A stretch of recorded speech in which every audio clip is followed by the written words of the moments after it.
नमस्ते दोस्तों। आज हम योगिनी दशा के ऊपर चर्चा करेंगे। योगिनी दशा वैदिक ज्योतिष में किस तरह से महत्वपूर्ण भूमिका पालन करता है, इसके ऊपर हम चर्चा करेंगे। सिंपल स्नैपशॉट प्रेडिक्शन करेंगे। कोई यहाँ पे ज़्यादा अंदरूनी या ज़्यादा अंदर में घुसने की कोई ज़रूरत नहीं है। हम सिंपल एस्ट्रोलॉजी, यहाँ पे लॉजिकल एस्ट्रोलॉजी से प्रेडिक्शन करेंगे। यहाँ पे दो चीज़ हम देखेंगे। एक तो है राशि डिस्पोजिटर किस तरह से काम करता है योगिनी दशा में, और नक्षत्र डिस्पोजिटर किस तरह से भूमिका पालन करता है योगिनी दशा में। ठीक है ना। तो इसके लिए हम एक कुंडली यहाँ पे ले लेते हैं। ठीक है।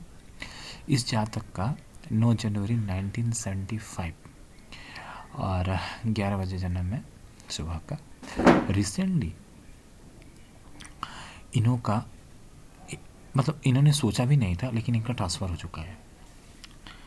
ठीक है ना। फट से ऐसा कुछ हो गया इनके जीवन में, इनको विश्वास भी नहीं हो रहा था कि ऐसा हो चुका है। तो हम देखते हैं क्या कुछ लेके आया है ग्रह। ठीक है ना। तो अगर यहाँ पे हम इनका ग्रह दशा चेक करें तो इनकी कुंडली में अभी जो ग्रह दशा चल रहा है, यहाँ से हम देखते हैं। ठीक है ना। 19 अप्रैल 2021 से 19 अप्रैल 2028 के बीच में इनकी कुंडली में सिद्धा चल रहा था। सिद्धा को वही शुक्र बोलते हैं। तो अभी चल रहा था। ठीक है। रिसेंट की बात हम देखते हैं। ठीक है ना। अभी इनकी कुंडली में क्या चल रहा है देखिए। 1 सितंबर 2022 से 19 मार्च 2024 के बीच में इनकी कुंडली में संकटा चल रहा है। ठीक है ना। राहु चल रहा है। ठीक है। कब तक? 1 सितंबर 2022 से 19 मार्च 2024 तक। हम देखते हैं यहाँ पे राहु क्या काम कर रहा है। तो राहु किसके साथ जुड़ा हुआ है? चंद्रमा और मंगल के साथ। 9th हाउस पे, तो 9th हाउस ट्रांसफर का हाउस है, वो तो सभी को ही पता ही है। दूसरी बात है कहाँ पे राहु है। देखिए राहु वृश्चिक राशि पे, वृश्चिक राशि सेंटिमेंटल का राशि माना जाता है। ठीक है। वहाँ पे चंद्र पीड़ित भी है मंगल के साथ, है ना। तो ये बात इंपॉर्टेंट देखिए। और दूसरी बात है यहाँ पे चंद्र जो है 5th हाउस का लॉर्ड भी है। तो ये भावना को भी इनकी भावना आहत होगी, इनको टेंशन होगी, है ना। ये सब बात है। और दूसरी बात है मंगल चंद्रमा राहु वृश्चिक पे है। तो अगर हम अच्छे से देखें, ठीक है, यहाँ पे 9th हाउस पे चलो ये चेंज कराता है। साथ में जो होता है ना, जो वृश्चिक राशि है वो बहुत, अगर हम जो हमारी अगर कुंडली में देखें, जो हमारे मेष राशि से चालू होने वाले जो कुंडली है, जैसे हमारी जो मेन कुंडली है, जैसे प्रथम हाउस होता है, ये मेष राशि का माना जाता है। द्वितीय हाउस होता है ना, ये वृषभ राशि का माना जाता है। वैसे जो वृश्चिक राशि 8th हाउस का राशि है, वैसे भी सेंटिमेंटल का राशि तो है ही है। तो ठीक है। अब ठीक है, इनका जो संकटा है इनको ट्रांसफ़र कराने ही वाला है और बहुत ज़्यादा टेंशन में रखने भी वाला है। और दूसरी बात है इनको क्रिटिसिज्म भी इनको झेलना पड़ेगा, क्योंकि राहु के साथ चंद्रमा भी बैठ रहा है। तो 9th हाउस रिलेटेड टू वो आपका धर्म का तो है ही है, और साथ में आपका सम्मान भी रखता है ना। ये सम्मान का भी 9th हाउस जो होता है ना, सम्मान का हाउस भी माना जाता है ज्योतिष में। तो मैंने वीडियो शुरू होने से पहले आप सभी के साथ बात किया था कि हम सिर्फ आज राशि डिस्पोजिटर और नक्षत्र डिस्पोजिटर के ऊपर चर्चा करेंगे। देखिए यहाँ पे जो राहु है वृश्चिक राशि पे है, इसका जो डिस्पोजिटर है मंगल है। मंगल चंद्रमा के साथ ठीक है ना पीड़ित हो चुका है। तो राहु चंद्रमा और मंगल इनको कहीं ना कहीं टेंशन देंगे ही देंगे। ठीक है। तो राहु का जो डिस्पोजिटर है, राशि डिस्पोजिटर मंगल है। मंगल के साथ चंद्रमा और राहु पीड़ित होकर बैठ रहा है। यहाँ पे एक बहुत महत्वपूर्ण बात है, जब भी वृश्चिक राशि एक्टिवेट होता है, इसका जो मंगल का जो दूसरा राशि है मेष राशि, इसको भी हमको देखना पड़ेगा। तो जो मेष राशि है यहाँ पे देखिए 2nd हाउस का राशि है। ये बोली का भी राशि है, ये धन का भी राशि है, ये आप समझिए ये बोलचाल का भी राशि है। ठीक है ना। तो देखिए यहाँ पे जो 2nd हाउस का जो लॉर्ड है ये भी मंगल है। तो चंद्रमा के साथ राहु बैठ रहा है, तो कहीं ना कहीं इनके फाइनेंस में भी इनको आघात लगेगा। ठीक है। तो ये बातें बता रही है। अब हम देखते हैं नक्षत्र डिस्पोजिटर क्या काम कर रहा है यहाँ पे। देखिए यहाँ पे नक्षत्र डिस्पोजिटर भी बहुत इंपॉर्टेंट है। तो यहाँ पे अगर हम देखें जो नक्षत्र डिस्पोजिटर है कुंडली में, ये है इनकी कुंडली में जो नक्षत्र डिस्पोजिटर है, तो नक्षत्र डिस्पोजिटर है यहाँ पे देखते हैं राहु। राहु कहाँ पे बैठ रहा है? अनुराधा नक्षत्र के 4th स्टेज पे, ठीक है ना। तो राहु यहाँ पे अनुराधा नक्षत्र के 4th स्टेज पे है, ठीक है। तो अनुराधा नक्षत्र का जो लॉर्ड है यह है शनि। यहाँ पे देखते हैं हम शनि कहाँ पे जाके बैठ रहा है। शनि 4th हाउस पे बैठ रहे हैं इनकी कुंडली में, ठीक है ना। तो चलो 12th हाउस का लॉर्ड है, 11th हाउस का लॉर्ड है शुक्र, बुध और बृहस्पति की ताकत भी शनि में भर चुका है। तो यहाँ पे जो राहु है उसका जो डिस्पोजिटर है ये शनि है। शनि 4th हाउस पे बैठ रहा है, ठीक है।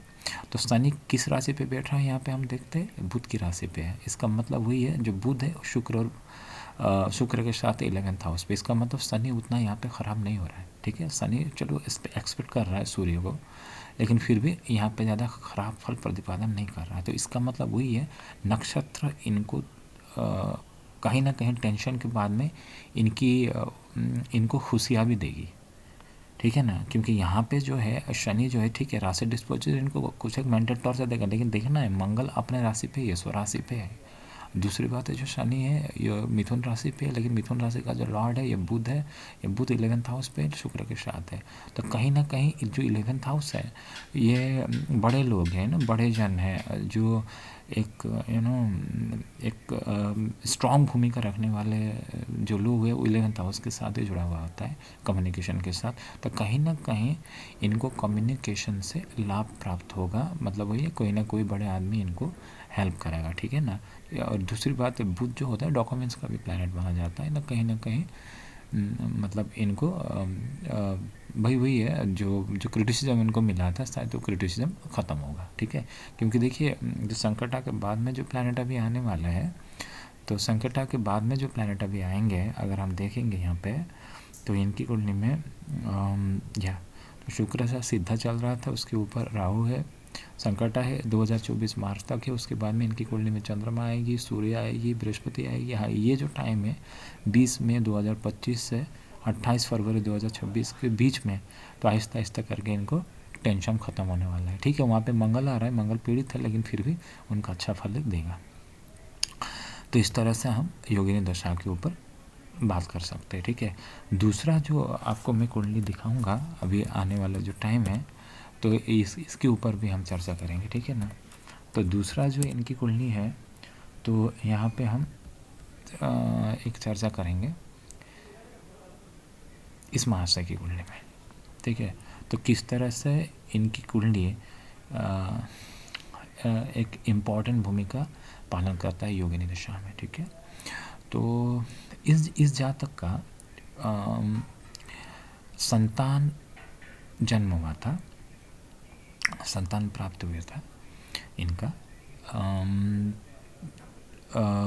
2000 आई थिंक 22 में, 2022 में, ठीक है ना। तो देखते हैं योगिनी दशा इसमें क्या फल देता है।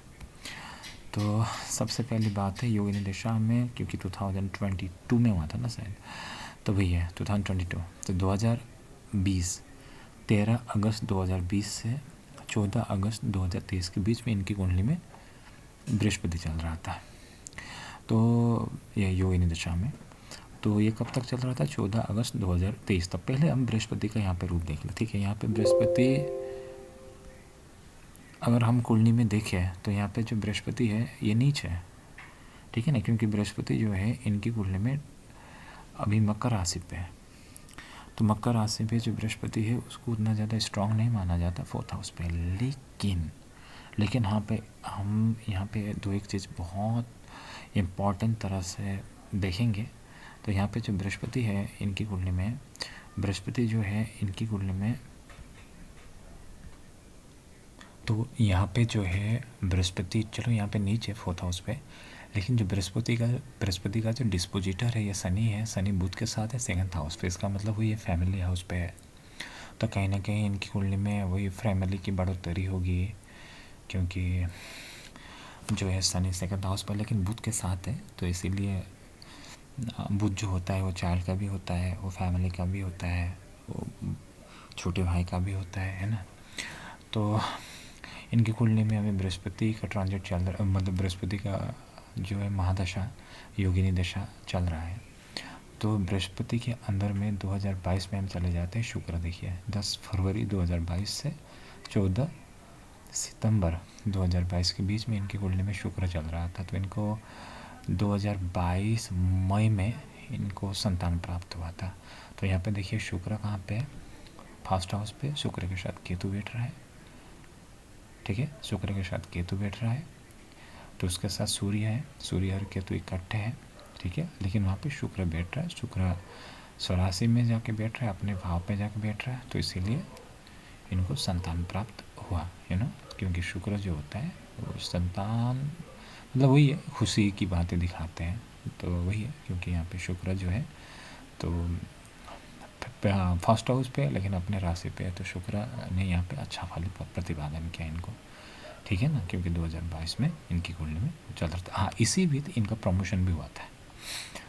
तो यही बात है, बहुत इंपॉर्टेंट है। दूसरी बात है 2022 जाते जाते इनकी कुंडली में, ठीक है ना, इनकी कुंडली में 2022 जाते जाते हुए नवंबर दिसंबर के बाद में 2023 पहले हाफ में इनकी कुंडली में इनको मम्मी को बहुत ज़्यादा इफेक्ट हुआ था।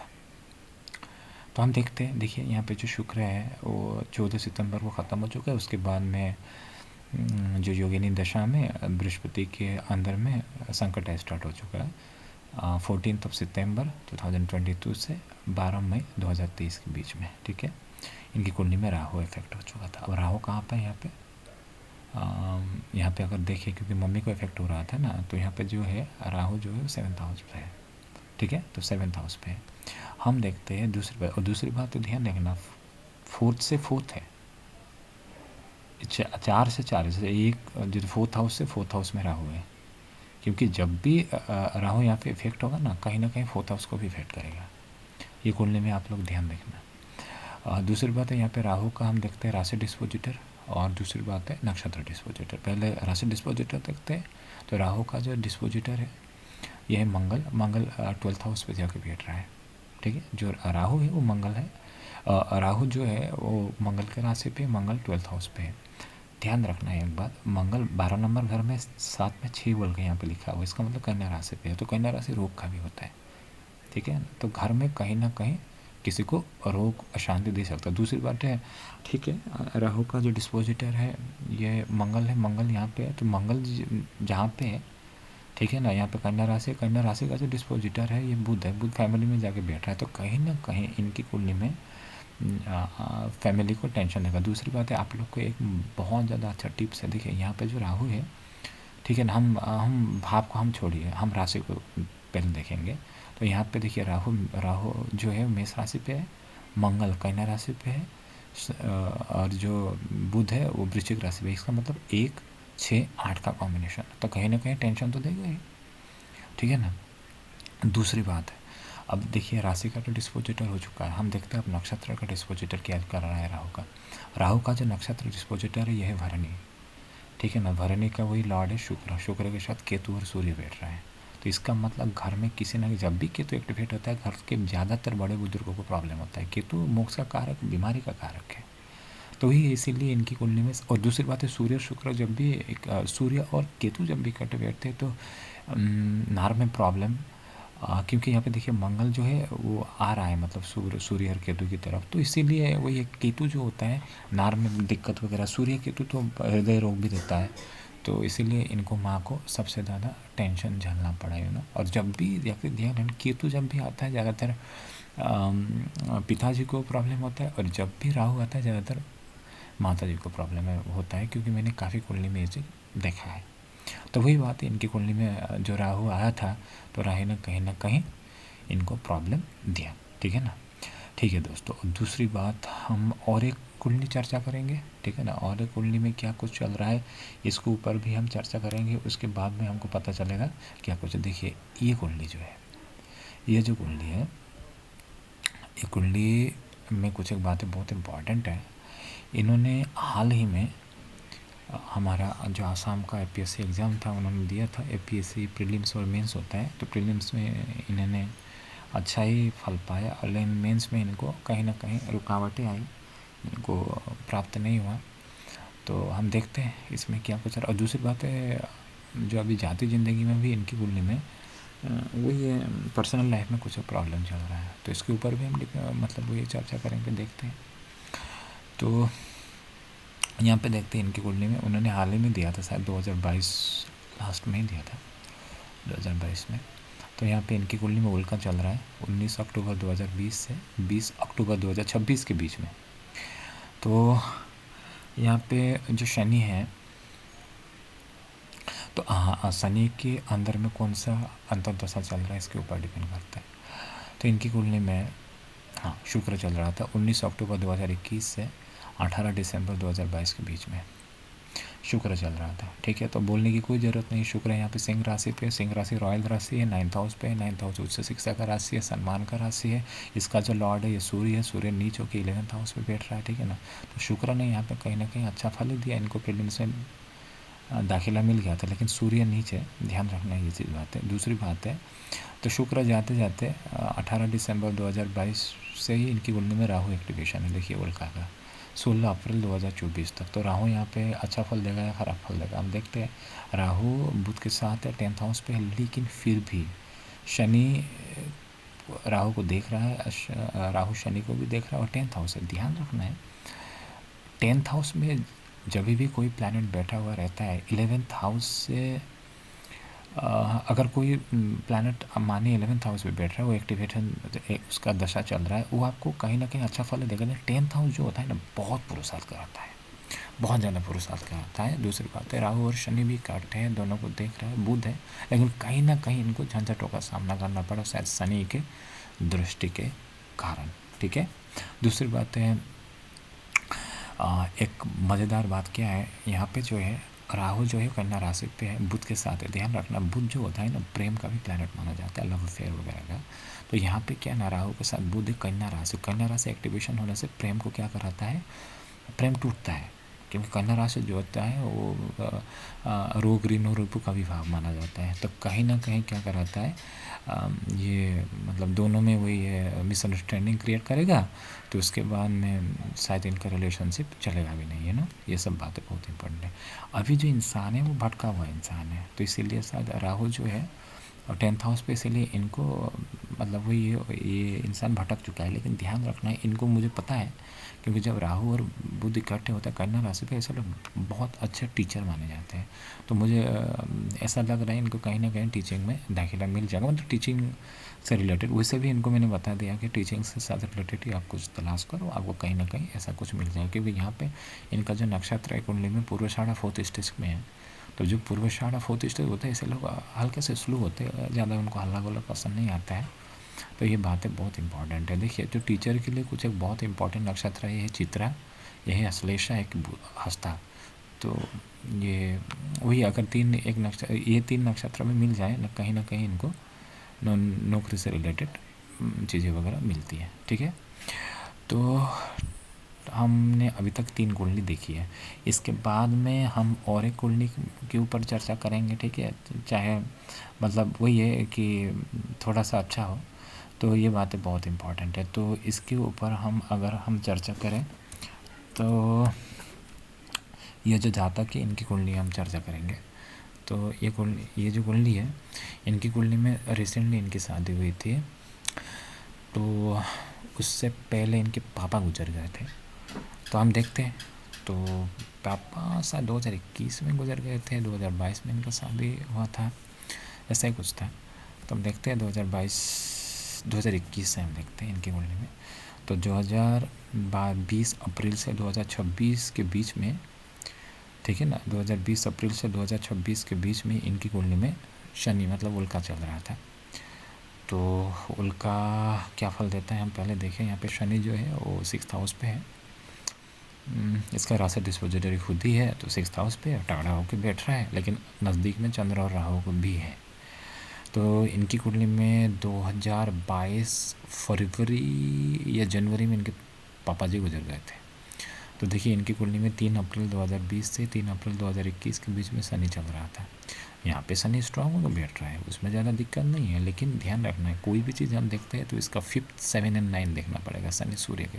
सूर्य मतलब वही है, तो शनि के पंचम में सूर्य है, 7th में कोई ग्रह नहीं है, 9th में कोई ग्रह नहीं है। जब भी शनि सूर्य तो पापा पिताजी के कारक माना जाता है, तो कहीं ना कहीं इफेक्ट तो करेगा। लेकिन चलो इसको देखने से पहले हम और एक चीज़ देख लें। यहाँ पे जो शनि है इसका डिस्पोजिटर देखिए वो खुद ही हो चुका है, तो राशि डिस्पोजिटर में हमको नहीं जाना अभी, हम नक्षत्र डिस्पोजिटर में जानते हैं। तो शनि जो है वो धनिष्ठा नक्षत्र पे है। धनिष्ठा नक्षत्र का लॉर्ड होता है मंगल 8th हाउस पे है, लेकिन मीन राशि पे है। इसका मतलब कहीं ना कहीं कुछ ना कुछ इनकी जीवन में खर्च होगा, क्योंकि जो होता है 12th हाउस जो होता है, ठीक है, मंगल 8th हाउस पे भी बैठा है, कुछ एक टेंशन तो देगा ही देगा।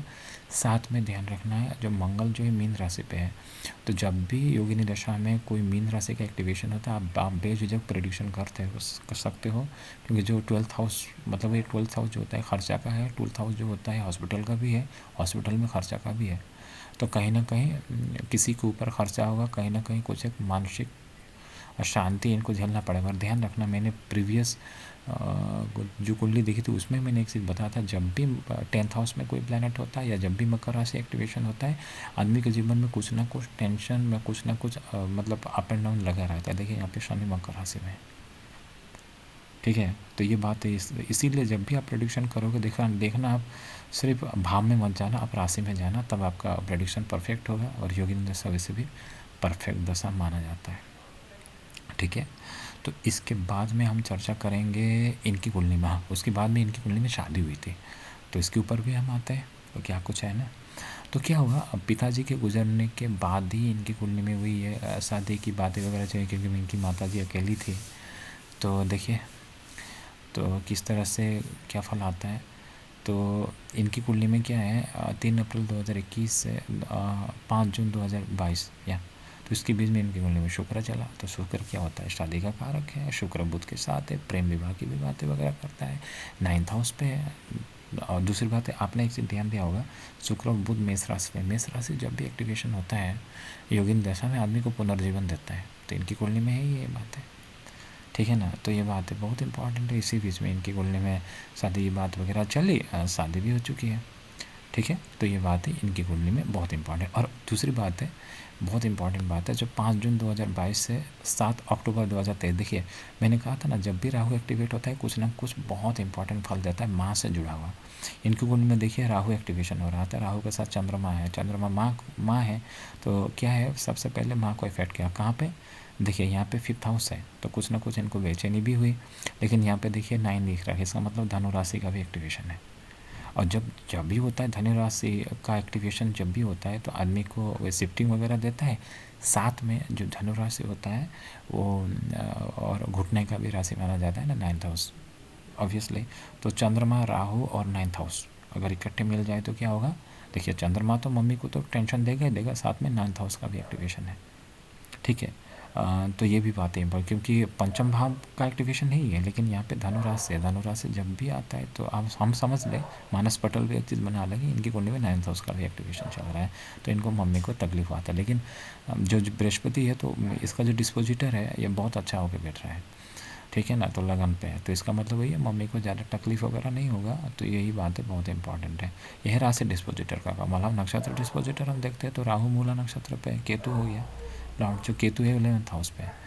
तो वही है 11th हाउस मिथुन राशि पे है, तो 11th हाउस जो होता है उतना ज़्यादा, इसीलिए शायद इनकी मम्मी को ज़्यादा इफेक्ट नहीं हुआ, ठीक है ना। तो ये बात है बहुत इंपॉर्टेंट है, देखिए चर्चा करने के लिए। इसके बाद में हम और एक कुंडली चर्चा करेंगे ना, उसके बाद में आपको पता चलेगा क्या कुछ है क्या कुछ नहीं है, ठीक है ना। तो ये बातें बहुत इंपॉर्टेंट है। तो इस कुंडली में हम आते हैं, ये वही है, अच्छे व्यापारी की कुंडली है, वो तरक्की भी करे। उत्तराषाढ़ा नक्षत्र, वो उत्तराषाढ़ा, देखिए उत्तराषाढ़ा का जो पहला चरण ही अलग होता है जब धनु राशि पे आता है, लेकिन उत्तराषाढ़ा द्वितीय तृतीय चरण जो होता है ना, बहुत वर्कहॉलिक माने जाते हैं, ऐसे लोग बहुत कर्मी होते हैं, ठीक है। कुंडली में सूर्य जो है स्वाति नक्षत्र पे नीचे होकर बैठ रहा है, लेकिन स्वाति नक्षत्र खुद ही राजयोग है। लगन सिंह लगन में है, लेकिन माघा नक्षत्र, ये तीनों देखो राजयोग का नक्षत्र ही माना जाता है। अभी इनकी कुंडली में 3 सेक्टर एक्टिवेट चल रहा था, तो 2022 में इनकी कुंडली में इन्होंने तरक्की की, नए व्यवसाय या नए इंस्टीट्यूशन वगैरह किया। 2023 में इनको हल्का सा स्ट्रगल झेलना पड़ा, लेकिन ज़्यादा कुछ नहीं, तो कुछ एक स्ट्रगल झेलना पड़ा। उसके बाद में अभी फिर से नए प्रोजेक्ट में है, तो देखते हैं। तो इनकी कुंडली में देखिए चंद्रमा चल रहा था और चला गया। सन देखिए सूर्य 1 जुलाई 2022 से 30 जून 2024 के बीच में सूर्य एक्टिवेट हो रहा था। यह सूर्य का फेज है, अभी भी चल रहा है इनकी कुंडली में। सूर्य जो है देखिए यहाँ पे स्वाति नक्षत्र पे है, सूर्य तुला राशि पे, इसका मतलब वही है। तो सूर्य के साथ शुक्र शनि बृहस्पति भी है। इनकी कुंडली में सूर्य खराब फल नहीं देगा। सूर्य तुला राशि पे है कुंडली में। अगर हम अच्छे से देखें जो यहाँ पे तुला राशि एक्टिवेशन है, तो तुला राशि जो होता है 7th हाउस का राशि माना जाता है। तो इनको व्यवसाय कराएगा ही कराएगा 101%। इनकी कुंडली में ये चीज़ बता रहा है। ठीक है, सूर्य नीच है तो ये थोड़ा खर्चा ज़्यादा कराएगा, ठीक है ना। अब सूर्य जो है, सूर्य का जो डिस्पोजिटर है स्वाति है, राहु है। राहु देखिए 11th हाउस पे है, लेकिन बहुत तगड़ा होकर बैठ रहा है कि मिथुन राशि पे है। तो इनको कम्युनिकेशन में बहुत बड़े बड़े लोगों के साथ उठना बैठना होगा, डेफिनेटली हो चुका है ये। बहुत वही इसी जो अवधि के दौरान 2022 जुलाई के बाद में इनको बहुत बड़े बड़े लोगों के साथ मिलना जुलना हुआ, बातचीत वगैरह हुआ। तो इनकी कुंडली में ये चीज़ बता रहा है, ठीक है ना। अभी का जो फेज़ है थोड़ा सा इनको कुछ दिन पहले वही है, व्यापार वगैरह में घाटा तो नहीं, लेकिन एक स्लोनेस इनको देखने को मिली। तो देखते हैं क्यों ऐसा चल रहा था, ठीक है ना। कुछ दिन पहले, ज़्यादा दिन नहीं, लेकिन कुछ दिन पहले, आप समझ लो दिसंबर की पहले बात है, दिसंबर जनवरी से पहले। तो देखिए 12 अगस्त 2022 से 31 दिसंबर 2022 के बीच में इनकी कुंडली में मंगल और बृहस्पति जहाँ ज़्यादा दिन नहीं था, वो ये टुकड़े टुकड़े। देखिए यहाँ पे जो बृहस्पति था, बृहस्पति तुला राशि पे है, ख़राब होकर नहीं बैठ रहा है। लेकिन जो बृहस्पति जब भी एक्टिवेट होता है तो 9 और देखना बृहस्पति एक्टिवेशन यहाँ पे चल रहा है, तो 9 और 12 हाउस का भी जो बृहस्पति जो होता है नवम और 12 घर का कॉम्बिनेशन है। तो बृहस्पति हरदम अच्छा फल नहीं देता है, ठीक है ना। बृहस्पति कभी कभी यहाँ पे खराब फल भी प्रतिपादन करेगा, क्योंकि मैंने कहा था ना जब भी बृहस्पति आएगा हमको जहन में एक ही चीज़ डालना है। जब भी बृहस्पति एक्टिवेट होगा ध्यान रखना है धनु राशि भी एक्टिवेशन होगा। बृहस्पति एक्टिवेट होने से 2 राशि आप खाली जहन में भरा लो, धनु राशि एक्टिवेशन होगा, इधर में मीन राशि एक्टिवेशन है। धनु राशि के साथ मंगल और केतु है, शायद इसीलिए इनकी कुंडली में कुछ एक टेंशन हुआ, क्योंकि तो उस टाइम में उनकी कुंडली में बृहस्पति चल रहा था, फिर मंगल आ चुका है। तो मंगल कब था 2022 दिसंबर में, मंगल के साथ केतु जो बैठ रहा है, तो कहीं ना कहीं टेंशन तो हो गई। अच्छा, उसके बाद में इनको नया प्रोजेक्ट मिला, तो डेफिनेटली मिलेगा। देखिए 31 दिसंबर 2022 से अप्रैल के बीच में बुध चल रहा था, तो इनकी कुंडली में बुध चलो कन्या राशि पे थोड़ा सा स्ट्रगल कराएगा, लेकिन देखिए जो कन्या राशि होता है पेपर वर्क का राशि भी माना जाता है। तो इनकी कुंडली में बहुत से प्रोजेक्ट अभी हाथ में लगे। उसके बाद में अप्रैल के बाद में इनकी कुंडली में अभी शनि, अभी जो मैं वीडियो बना रहा हूँ तब वही इनकी कुंडली में अभी शनि आने के, तो शनि तो बहुत स्ट्रांग फल देगा इनकी कुंडली में। शनि देखिए तुला राशि पे साथ साथ बहुत स्ट्रॉन्ग होकर बैठ रहा है। तो शनि का जो है वो चित्रा नक्षत्र पे, मंगल का नक्षत्र में, यहाँ हल्का सा शायद इनको हेल्थ रिलेटेड इशू, कान में प्रॉब्लम, क्योंकि 3rd हाउस कान होता है, स्पॉन्डिलाइटिस वगैरह हो सकता है, ठीक है ना। क्योंकि इनकी कुंडली में जो है राशि डिस्पोजिटर जो है शनि का नक्षत्र डिस्पोजिटर हल्का सा वीक है, राशि डिस्पोजिटर बहुत अच्छा है। इसका मतलब ये है इनको ठीक ही फल देगा, ख़राब फल नहीं देगा। उसके बाद में इनकी कुंडली में शुक्र आ जाएगा, दिसंबर तो चलेगा, अगस्त से शुक्र यहाँ पे तुला राशि पे है, बहुत स्ट्रॉन्ग फल देगा इनके। पैसा उस टाइम में काफ़ी मिलेगा, लेकिन चित्रा नक्षत्र पे है, लेकिन 4th हाउस में चित्रा है। देखिए चित्रा नक्षत्र का 4th हाउस ठीक है, लेकिन जो चित्रा नक्षत्र का लॉर्ड है मंगल है, मंगल के साथ केतु है, तो कहीं ना कहीं इनको इसी टाइम में हेल्थ रिलेटेड प्रॉब्लम भी होगी, आँख की प्रॉब्लम भी होगी, साथ में शायद पत्नी का भी हेल्थ इशू हो सकता है, क्योंकि शुक्र तुला राशि पे, तुला राशि फिर से ध्यान देना, क्योंकि 7th हाउस का राशि है, तो कहीं ना कहीं तो हेल्थ रिलेटेड प्रॉब्लम भी दे सकता है ना वाइफ को। तो इस तरह से हम कुंडली चर्चा करेंगे। तो देखिए दोस्तों, योगिनी दशा बहुत कमाल का दशा है। योगिनी दशा को आप अगर अच्छे से जान जाओ ना, योगिनी दशा बहुत अच्छा फल देता है।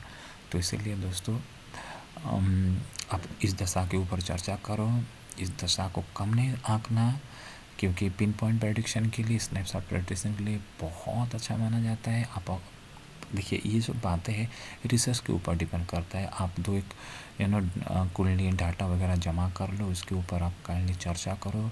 ये मतलब आपकी जो एस्ट्रोलॉजिकल जीवन में भी ये प्रगति देगी, साथ में बहुत से नए नए चीज़ें सीखने को मिलेगी, बहुत से नए नए बातें सीखने को मिलेगी। नक्षत्र का करेक्टर आपको आपको आहिस्ता-आहिस्ता करके नक्षत्र का करैक्टर मतलब वही है, क्या फल देता है। दूसरी बात है नक्षत्र का जो डिस्पोजिटर है वो क्या फल देता है, राशि का जो डिस्पोजिटर है क्या फल देता है। इतना कुछ है ना योगिनी दशा में, मैं आपको क्या बताऊँ। तो जितना हो सके आप इसके ऊपर चर्चा करो, आप देखो क्या फल देगा क्या नहीं फल देगा। मेरे साथ काइंडली आप जुड़े रहना, मुझे फॉलो करना यूट्यूब पे। और अगर आपके जहन में भी कुछ एक प्रश्न है तो काइंडली मुझसे आप कमेंट में भी आप पूछ सकते हो, ठीक है ना। मुझे आप मेल भी कर सकते हो। तो ठीक है ना दोस्तों, फिर से मैं आप लोगों के सामने नया वीडियो भी लेके आऊँगा। ठीक है, नमस्ते।